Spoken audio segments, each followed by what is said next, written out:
Hey, it's been a little while, eh? Last episode, we set ourselves the goal of fighting the lunar cultists.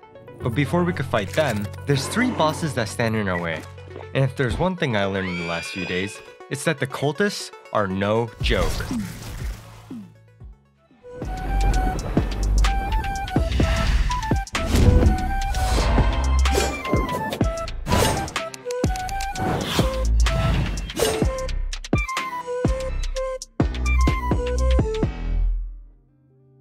Hey, welcome back. This is the melee only account. My goals for the account are simple: obtain the best endgame weapons and defeat all of the bosses, all while only relying on melee weapons. I'm just double checking the boss log, and it seems we've got a series of fights lined up, namely Plaguebringer Goliath, Duke Fishron, and Ravager. Luckily, I've already got the crafting materials for the abomination, and we can fight the Plaguebringer as soon as we head over to the jungle. Before we head out, let me show you something I've been working on. I made a proper burial ground for the gladiator's locket. I mixed a marble biome with an overworld aesthetic, which I think came out pretty good. I wanted to make use of the space under the giant mural wall, and I think this is a good fit. To our right, I'm planning on using that space for the cryostone, which we'll have to get back to, so for now, let's head off to the jungle. I'm going to just widen and add a few platforms to our previous Plantera arena, as I'm not sure what exactly I'm going to need for the fight. I'll let you know what I learned from my first attempt at the Plaguebringer Goliath.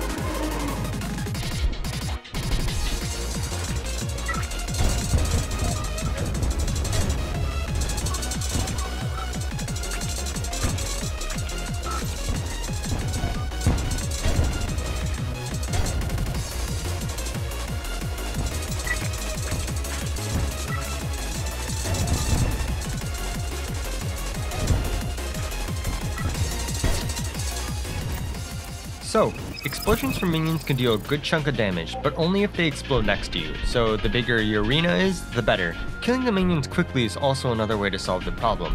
The Paladin's Hammer can make quick work of the minions, while the Tyrant Yarms is much better suited at damaging the boss. Also, it seems I had the aquatic emblem equipped for the first attempt. Oops. Second try with a full set of accessories leads to death. How about we try on the surface? There should be a lot more room for me to dodge and run. How about some platforms to help us? For anyone trying this at home, please be careful. If the Plaguebringer leaves the jungle, they enrage, moving faster and hitting harder. So be careful if you're on the surface. Generally speaking, it seems that the general consensus is to fight it underground. Oh, is this Martian event? Yes, Knogo, that is indeed the Martian invasion event. The Martian invasion doesn't offer too many upgrades for melee, but there are plenty of enemies to defeat, including the Martian saucer, a giant spaceship with a giant laser that melts your HP. After a kill of one of the saucers, I got the anti-gravity hook, which will let me float in place, making building easier later. Well, let's try Plaguebringer again with our platforms. Which worked well for a little while, but I guess I forgot I didn't set up the candles on the surface, which means less damage, defense, and regen. People in my chat were also telling me that Plaguebringer might enrage on the surface, so we're back underground. I'll do some renovations by expanding and adding a few platforms, and we'll see how it goes.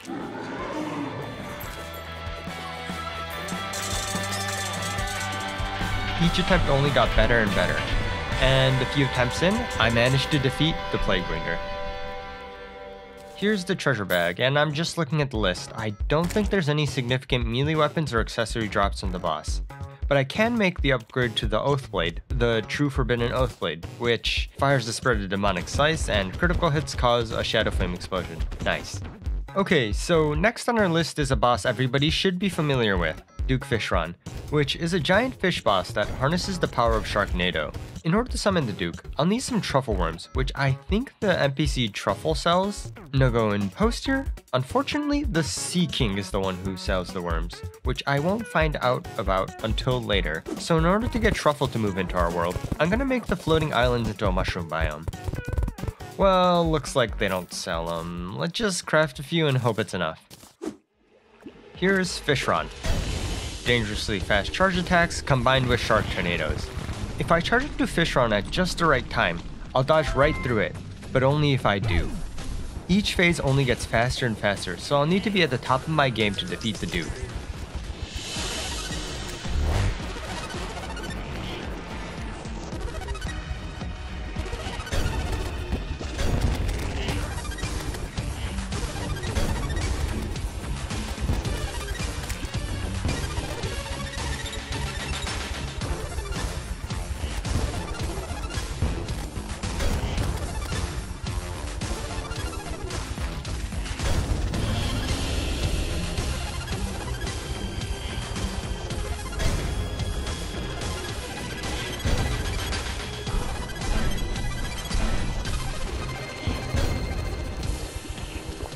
Cutting it close, and it's down. Unfortunately, no Briny Baron. At a 10% drop, it's an extremely powerful sword from the Duke. It's been a few days, and I've had plenty of time to really plan any improvements I can make to make the grind easier. I forgot that there's a few potions from the Drunk Princess NPC that are extremely powerful. I'm looking at two specifically, Moscow Mule, which increases damage, knockback, and crit chance, and Tequila Sunrise, which offer the same stats, along with damage reduction and defense, though only during the daytime. Even with just 2 more potions, I'm getting a 16% increase in damage. The only trade-off is that these potions lower my regen from a measly 4 down to a measly 1. Which, if you notice me using vampire knives all the time, I don't have a lot of HP, and recovering it during a fight is extremely important. Regardless, the potions will offer a huge improvement to my overall damage. Let's head back to the ocean to test our theory. The only drop I'm really looking for is the Briny Baron. Oh hey, another Martian probe, and oops, I'm not supposed to kill that, was I? Oh. And my first kill back gives me... Let me just get the Briny Baron, please. Briny Baron. Well, there's the grind completed. The Briny Baron summons the Tornado attack of the Duke on true melee hits, and right-click allows you to shoot homing Akka blades. Next up, I want to get a mount that offers faster flight. I have the mount from Duke, but it's slow outside of water. Having a faster mount will make building and traveling a lot easier. The first thought was to fight a pirate invasion, and we can see how good the Briny Baron is at multiple enemies. Okay, I just double checked. There's no mount from the pirates in 1.3. The pirate ship mount is 1.4. I just have to come back to this idea when I could think of something better. I was just walking around and there's a sandstorm, so let's really quickly defeat the Great Sand Shark mini-boss, which I will need to later craft an accessory that offers armor penetration. One more thing I wanted to go back and get was a death sickle from the solar eclipse.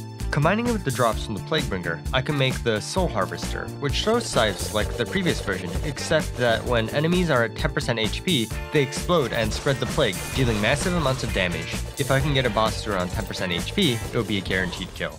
So again, let's test our theory with the next boss on our list, Ravager, which, if you thought the Golem was a candidate for bosses that sit on you, Ravager would be the one who came up with the idea in the first place. Other than the various summons like projectile shooters and walls that stop you from escaping, Ravager's primary and basically only move is to get on top of you and... Just hear my reaction after my first attempt. No. In the treasure bag is Infernal Blood, which offers an upgrade to my rage mechanic. A quick reminder, rage mode offers 35% extra damage, and adrenaline offers 200% extra damage. Both bars build up during a fight. Adrenaline is lost on getting hit. I didn't really mention the drops before, but Crabulon and now Ravager have dropped a unique item that increases the duration of my rage, and Slime God and Ash from Oris for increasing my adrenaline effectiveness, which is helpful, but more often than not I forget to use, which is why I haven't mentioned it, only on ItsKnogo. Aside from that, it doesn't look like the sword is all that useful since Briny Baron outclasses many of the other weapons right now. There is one nice drop from Ravager, the Fleshy Geode, which offers all of the bars and souls needed to make the Life Alloy and Cores of Calamity, which were super obnoxious to obtain previously. I'm gonna need a whole handful for the next thing I'm gonna make, so I'll see you back in half an hour or so.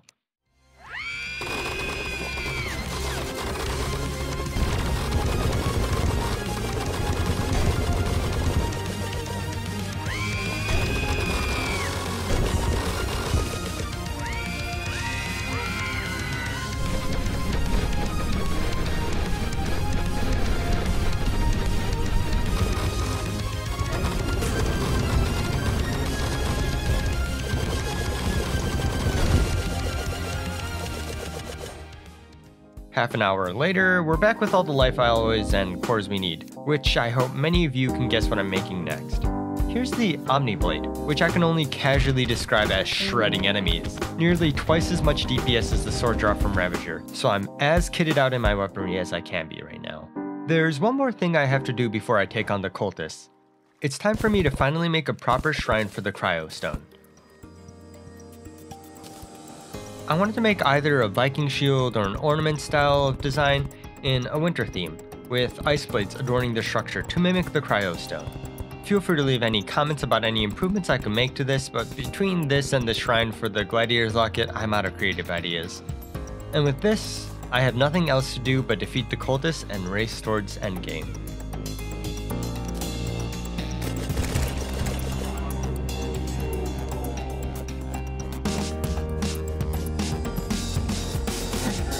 Let's do a couple test runs with the cultists and see what we can learn. There's 4 primary attacks to look out for: a star projectile attack, a lightning attack, a homing fire blast, and the most scary one, homing ice stars. Getting hit by the star or any of the icicles results in you being frozen, causing you to get hit by whatever else is being thrown out. Cultists also summon a dragon that charges at you, though with our DPS isn't a big problem. As the cultist HP gets lower and lower, they summon copies which also fire projectiles. Normally, you can kill the clones to reduce the number of attacks, but in Revengeance, you can't, so you have to suck it up and dodge more and more projectiles as the fight goes on. Needless to say, it's a difficult fight.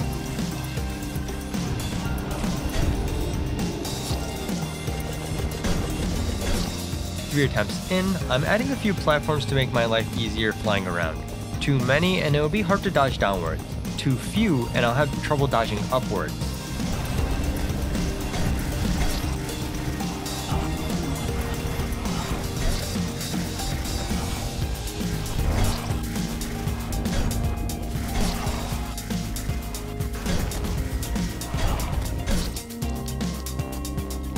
Eight attempts in, I've been changing accessories each fight to see if I can make a winning formula, but I haven't had much luck. Let's go grab a pair of wings from Duke to see if that can help us. Fishhorn wings offer a fast vertical speed, which will be crucial for dodging in the fight. I'll be losing 5% damage from my previous wings, but survival is also a very important asset to the fight. I'm finally upgrading my regen potions to cadence potions, which will boost my regen from 4 to 8 and increase my max HP by 25%. One last improvement I can make is to grab a flying mount, which can drop from the Martian invasion. So a quick Martian invasion for the cosmic car key, which gives me a flying UFO to ride. With all of that, let's fly back to the dungeon for one last attempt.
I hope you'll continue to support me as I race towards the end of the game. The following bosses only get harder and harder, and the next one I have coming up, well, let's just say he's a different breed.